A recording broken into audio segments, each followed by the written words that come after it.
See, there is a man with a gun. What is that at work? He want to kill me, Mr. Martin. Mr. Martin. Somebody is here. There is an armed robber in this hospital. Hello guys, welcome to my YouTube channel. My name is Hypatia Olushi.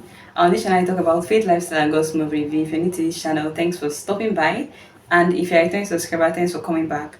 In today's video, we're reviewing the 6th episode of Abattoir season 5.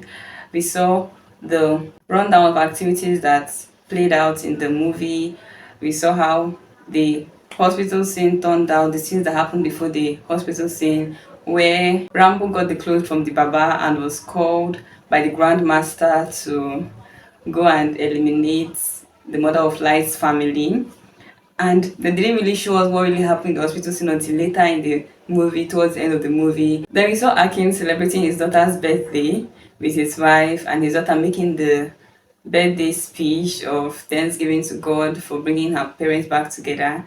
And then Akin was seen alone, and then he received a call from Natalie. And then Natalie called Camelia, their daughter, and gave her a cake. And she ate the cake.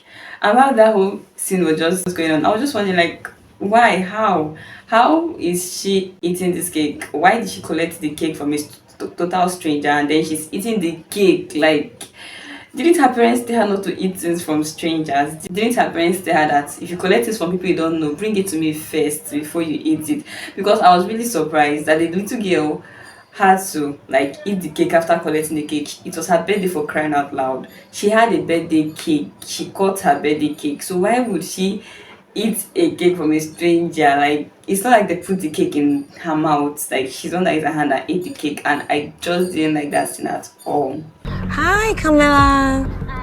Happy birthday. No. Oh, no. What is it, Aki? I got you some cake. Have it there. Oh, no. Happy birthday again. It's nice, I assure you. It's really lovely. Go ahead. Go, girl. I like Camilla, but I can't stand her.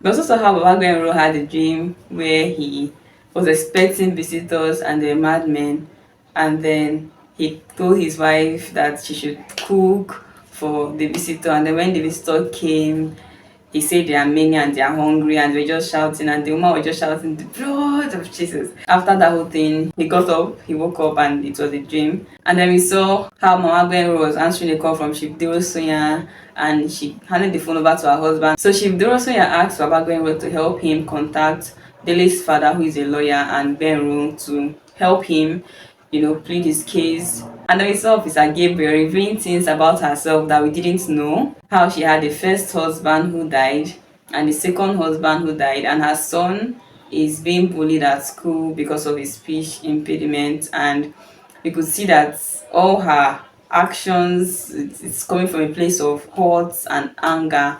And even when Baba Gwenro, who was relentless, tried to like speak to her about Jesus, just like shouting, "Where was Jesus when all this was happening? Where was Jesus?" And Baba Gwenro just, I like that he brought in the fact that he doesn't have the answer to all her questions, but he knew who does have the answer. He was not deterred by the fact that she was asking him things that he didn't have answers to. One of the funny scenes in that movie was towards the end of the movie when Officer Gabriel finally got to the hospital scene. I don't really get why they delayed the whole coming to the hospital scene. I don't like the fact that they delayed that hospital scene, being that it was like the scene where the previous episode ended, and then they still delayed the police officers coming to the hospital till the end of this episode 6 again. And then when Officer Gabriel finally got to the hospital, and then she was asking questions, and then Nicholas cut her short to say something. And when he cut her, I was like, okay, finally, Nicholas is going to say something that will just hasten the whole process, and then she would go in so that we just see what would happen in there between Rambo and Martins. But then Nicholas started telling the story from the beginning, how like he was just bringing things that didn't really connect, and then I was just waiting for how he was going to summarize everything, and then it was like Officer Gilbert didn't even have the patience at all. She just cut him short and the one intervened and then summarized, and it was really funny there. And she now proceeded to go to the hospital room. And then when she got to the door, she was still counting. By the time she now broke the door and entered inside, Rambo was no longer there. And I'm like, really? Why the wait? Like, Excuse me, ma. Yes? Myself and my brothers were sitting down here having a tense argument because I was talking to Mr. Martins how God delivered our president from being seduced by a lady. However, President Dele and Brother Juwon were of the opinion that I was talking too much. As a result of that, they pounced on me and started insulting me. They said I was talking too much. I was even trying to defend myself, but they will not. Hold on. How does this relate to the killer in the room? The killer in the room? I also didn't like the fact that Martins and Rambo were in the room alone and nothing was shown about them. And then when they brought them to the screen, it was like that was the beginning of their conversation where they started talking like with each other.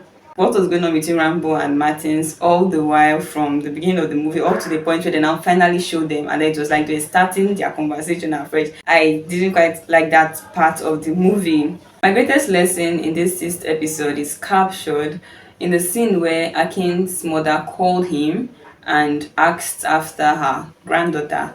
And that whole conversation they had where he was telling her that, oh, everything is fine, you don't need to calm down. And she was like, who have you called? Have you called Baba Gbenro? He said no. Have you called Shiljurosun? I said no.